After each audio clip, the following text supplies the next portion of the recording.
we are going for our next theoretical lecture, that is paper second, name of the crop wheat.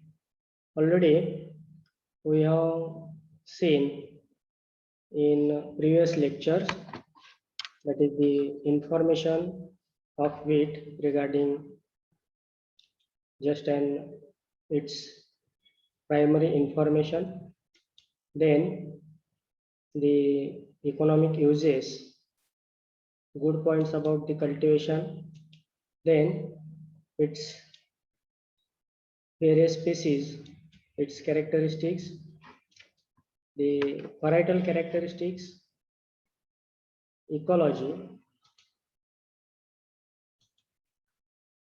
that is the climate, soil, then the land preparation for both dry land and irrigated wheat, then how to select the seeds for the wheat sowing, then the seed treatment, again the sowing, seeds and sowing, which includes sowing time, the sowing direction and sowing depth also.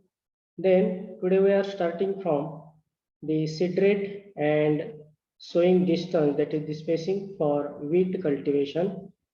Already we know the definition, that is the seed rate, the quantity of seed required per unit area for the sowing. म्हणजे एखाद्या ठराविक unit वरती किंवा field वरती जेवढं बियाणं पेरण्यासाठी लागतं तर त्याची जी क्वांटिटी आहे त्याला म्हटलं जातं seed rate. Here in case of the wheat crop, because of it is a medium seeded, on an average the optimum seed rate required is 88 kg, and depending upon the varieties the seed rate varies from, that is the 44 to 132 kg. Now depending upon these varieties and again the type of soil and condition, that is whether it is a irrigated one or whether it is a dryland one, again there is a difference in required seed rate per unit area. Now regarding the spacing means distance between two rows and two plants, the two plants within a row, जवळच्या दोन ओळीतलं आणि एकाच ओळीतल्या दोन plant मधलं अंतर. Here in case of drilling and again means depending upon the type of method which is used for the sowing purpose, type of variety, whether it is a local one, improved one, again type of soil and type of cultivation and time of sowing, म्हणजे पेरणीचा हंगाम असेल, साधारणतः पेरणी कोणत्या प्रकारची आहे, म्हणजे रेनफेडची आहे किंवा इरिगेटेडची आहे, जमिनीचा प्रकार कोणता, त्याचबरोबर जे आपण वाण सिलेक्ट केलेलं आहे ते कोणतं आहे, आणि अजून साधारणतः जे मेथड आहे त्याच्यानुसार हे स्पेसिंग काय होतं, व्हॅरीज होतं. So generally for rainfed crop 30 centimeter distance is required, and for irrigated crop 22.5 centimeter distance between two rows. या पिकामध्ये दोन ओळीमध्ये फक्त अंतर ठेवलं जातं, आणि जर रेनफेड असेल तर 30 सेंटीमीटर आणि इरिगेटेड असेल तर 22.5 सेंटीमीटर डिस्टन्स एवढं ठेवलं जातं. Then the cultural or intercultural operations, generally in case of wheat crop the intercultural operations are not required, but in case of irrigated one, जर ओलिता खालचा जर आपण wheat घेतला तर त्याच्यामध्ये मात्र one hoeing 15 days after the sowing of the crop, or if the first irrigation is prolonged. So in addition to this one hoeing, there is a 1 to 2 hand weedings are also given to aerate the soil and for the light earthening of the crop.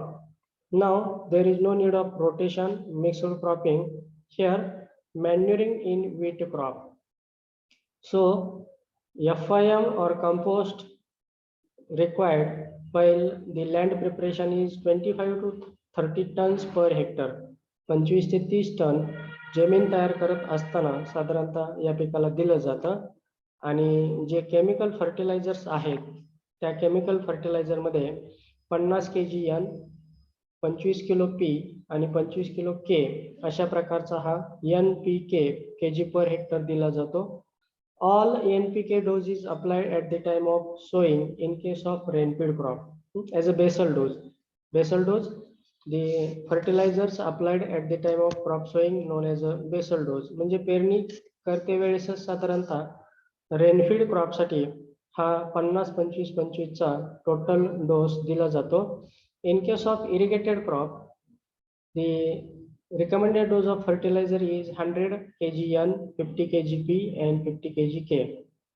म्हणजे जो रेनफीडचा आहे त्याच्या दुप्पट साधारणतः इरिगेटेडला हा fertiliser dose दिला जातो, ज्याच्यामध्ये साधारणतः as A basal dose 50% N, full P and full K is applied at the time of sowing and remaining half N is given about 20 to 25 days after the sowing or at the time of first irrigation.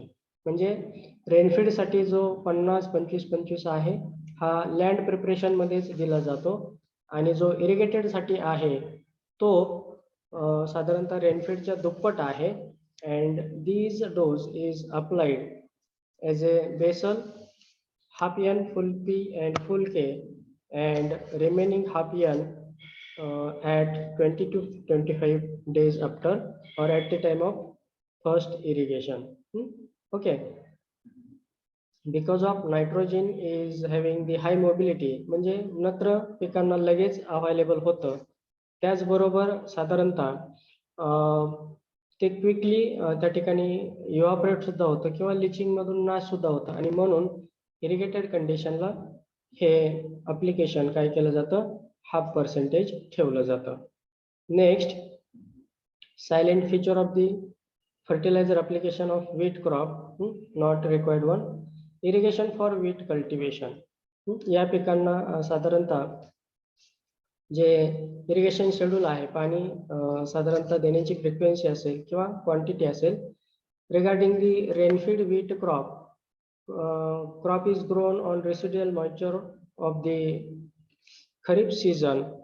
So in case of the varieties, according to variability of water, 1 to 2 irrigations at crown root initiation and flowering stage may be given. These are the critical growth stages in wheat crop. जर आपल्याकडे पाणी साधारणतः रेनफीड पिकासाठी मुबलक नसेल किंवा जर आपल्याकडे प्रोटेक्टिव्ह म्हणजे जेव्हा गरज पडेल तेव्हा द्यायचं अशाच प्रकारची जर कंडिशन असेल तर या पिकाला रेनफीड क्रॉपसाठी 2 पाणी दिली जातात. एक म्हणजे क्राउन रूट इनिशिएशन स्टेज आणि दुसरं जे आहे ते flowering stage. Crown root initiation stage is most important critical growth stage in wheat crop.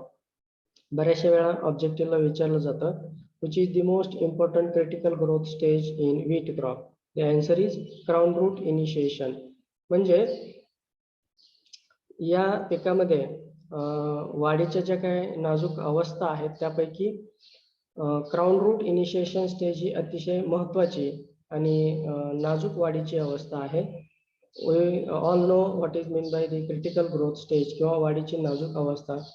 ही पिकाची अशी अवस्था आहे की ज्या स्टेजमध्ये जर वातावरणामध्ये काही पॅरामीटर्सचा चेंज झाला किंवा जर त्या पिकाला पाणी वगैरे कमी पडलं तर त्याचा डायरेक्ट परिणाम हा आपल्या फायनल यील्ड वरती होतो आणि म्हणून त्याला साधारणतः क्रिटिकल ग्रोथ स्टेज असं म्हटलं जातं. So depending upon the irrigation facilities available, number of irrigations available, in case of the irrigated wheat, the irrigations are given here at the CRI stage, means crown root initiation, which is the most important one. Second, tillering stage. Third one, the earing or heading stage, म्हणजे ज्याला आपण लोंबी किंवा पीक पोग्यामध्ये किंवा पोटऱ्यामध्ये असणं असं म्हणतो. Then flowering stage, आणि त्याच्यानंतर डफ स्टेज किंवा मिल्क स्टेज, किंवा ज्या अवस्थेमध्ये आपण एखाद्या पिकाचा हुरडा खातो, म्हणजे ज्वारी असेल किंवा मका असेल. म्हणजे simply if we press the grains in the pinch of fingers, आपण बोटांच्या चिमटीमध्ये जर ग्रेन्स काय केले, सपोज प्रेस केले, तर त्याच्यातून दुधासारखा पदार्थ सेमी लिक्विड और सेमी सॉलिड अशा प्रकारचा बाहेर येतो, आणि त्याला म्हटलं जातं त्या पिकाची डफ stage. Okay, so depending upon these critical growth stages, the irrigation scheduling is there. Next, harvesting and yield of wheat crop. So here, the harvesting time of wheat depends upon the variety, type of cultivation, whether the variety is early maturing, mid maturing, or late maturing, and the type of cultivation, whether it is a rain-fed or irrigated crop. या पिकाची जी कापणी आहे तिचा जो वेळ आहे तो कमी किंवा जास्त होतो. Rainfed crop reaches the highest stage much earlier than the irrigated crop. म्हणजे रेनफीड पिकाचा जो कापणीचा वेळ आहे किंवा त्याची मॅच्युरिटी पिरियड आहे हा इरिगेटेड पेक्षा कमी कालावधीचा असतो. It is harvested when grains harden and the straw becomes dry. ज्यावेळेस आतले जे ग्रेन्स आहेत, लोंबीमधले जे दाणे आहेत ते कठीण होतील किंवा कडक होतील, आणि ज्यावेळेस total yellowing of the plant, म्हणजे जे प्लांट आहे गव्हाचं ते पूर्ण वाळल्यानंतर किंवा साधारणतः ड्राय झाल्यानंतर ही हार्वेस्टिंग केली जाते. Harvesting is done by cutting crop close to the ground level with the help of sickle. वेळेच्या साहाय्यानं जमिनीच्या लगत या पिकाची कापणी केली जाते. त्याच्यानंतर त्याचे स्मॉल बंडल्स तयार केले जातात, म्हणजे पेंड्या बांधल्या जातात, and then it is allow for sun drying for few days. आणि साधारणतः ॲज इट इज हे फील्डमध्ये जसंच्या तसं एक 4-5 दिवस ठेवलं जातं for sun drying. Threshing is done by trampling under the bullock feets or by stone roller or by thresher. साधारणतः त्याचे जे मळणी आहे ही मळणी बैलांच्या पायाखाली तोडून, these are the traditional methods, किंवा by thresher. Nowadays the combined harvesters are available. आता सध्याच्या काळामध्ये कापणी, त्याच्यानंतर मळणी आणि उफणणी, म्हणजे harvesting, threshing and winnowing is done with the help of power machinery, ज्याला आपण मराठीमध्ये गहू मळणी यंत्र असं म्हणतो. Then regarding the yield, here the local varieties gives under the rainfed crop 3 to 4 quintal per hectare, 3 ते 4 क्विंटल प्रति हेक्टरी. आणि जर ओलिता खालचं असेल क्रॉप तर ते 10 ते 12 क्विंटल पर हेक्टर एवढं उत्पन्न देतं लोकल व्हरायटीचं. ज्या मेक्सिकन व्हरायटीज आहेत, these Mexican varieties gives near about 15 to 20 quintal under the rainfed, while 35 to 40 quintal under the irrigated crop. Then regarding the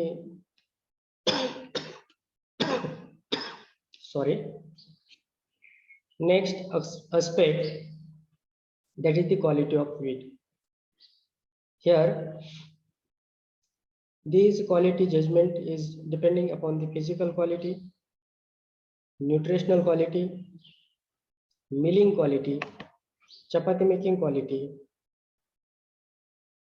bread making quality, biscuit, rava or suji, and straw quality.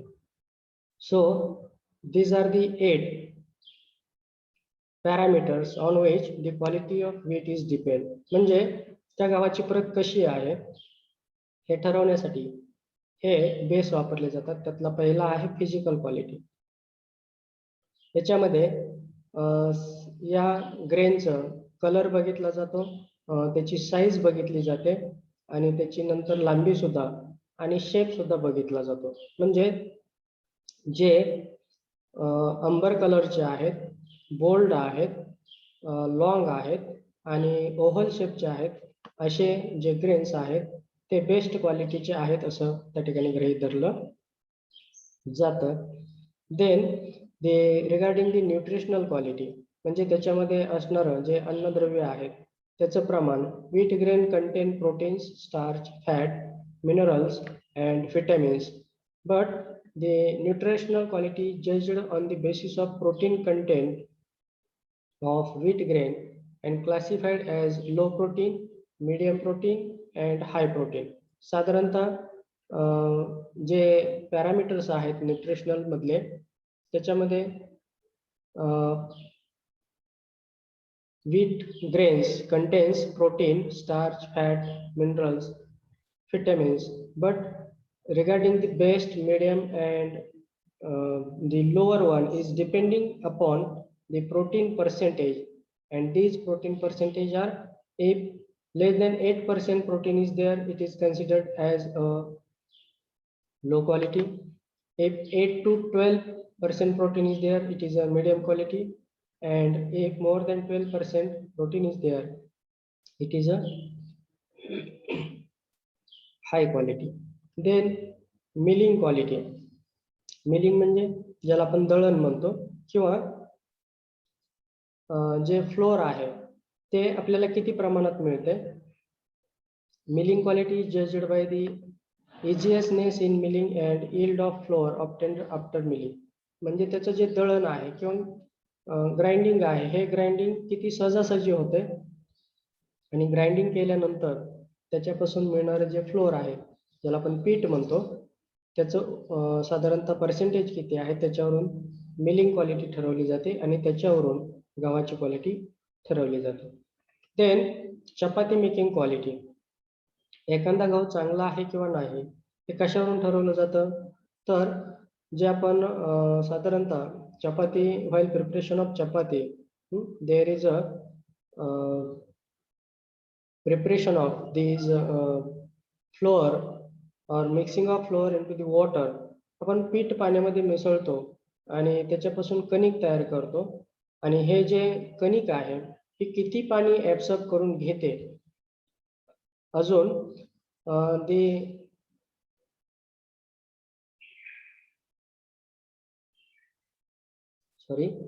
त्याच्यानंतर whether it is a sticky or non sticky, म्हणजे जी कणिक तयार झालेली आहे ही चिकट आहे का चिकट नाही.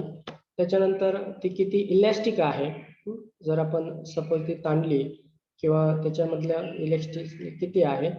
त्याच्यानंतर while baking chapati should be puff fully and taste sweetest, तिची चव कशी आहे आणि चपाती किती फुगते त्याच्यावरती ही क्वालिटी डिपेंड करते. Then bread making quality. The flour should have a high water absorption capacity and the dough must be of good elasticity and stability. साधारणतः जे पीठ आहे त्या पीठानं जास्तीत जास्त पाणी ऍब्सॉर्ब करून घ्यायला पाहिजे, आणि त्याचबरोबर त्याचे जे इलॅस्टिस म्हणजे ताणल्यानंतर तो ताणला जाणं, आणि त्याचबरोबर तो ॲज इट इज राहणं, त्याला साधारणतः इलॅस्टिसिटी अँड स्टॅबिलिटी असं म्हटलं जातं. And after baking it should produce loaf of a large volume. म्हणजे जो व्हॉल्यूम आहे आपण त्याला बेक केलं, म्हणजे थोडक्यात आपण ब्रेड तयार केला तर तो ब्रेड साईज वाढणं त्याला म्हटलं जातं loaf of large volume. Then good internal crumb, जो आतील कलर आहे त्याचबरोबर क्रंचनेस आहे त्याच्यावरती साधारणतः ब्रेड मेकिंग क्वालिटी डिपेंड करते. Then biscuit making quality. For biscuit making flour should be soft and weak of or pliable but non-elastic. Exactly opposite to the bread making quality, there should be of biscuit making quality. Then rava or suji making quality and straw quality. So depending upon these 8 bases, there is a judgment of the wheat quality, that is the physical, nutritional, then milling quality, and next one chapati making, bread making, biscuit making, then rawa or suji making, and straw quality.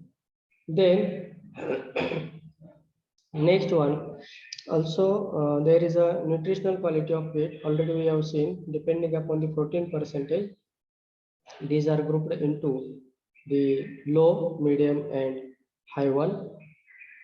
Then, sorry, already we have seen the flour quality, that is the chapati and bread making quality. Next one, important, the pest of wheat. गव्हामधले प्रमुख रोग, त्याच्यामध्ये white ant, ज्याला आपण termites किंवा वाळवी म्हणतो, त्याच्यानंतर rats, cutworms, and stem borer. So we will go for all these pests and diseases into the next lecture. Thank you. Have a nice day.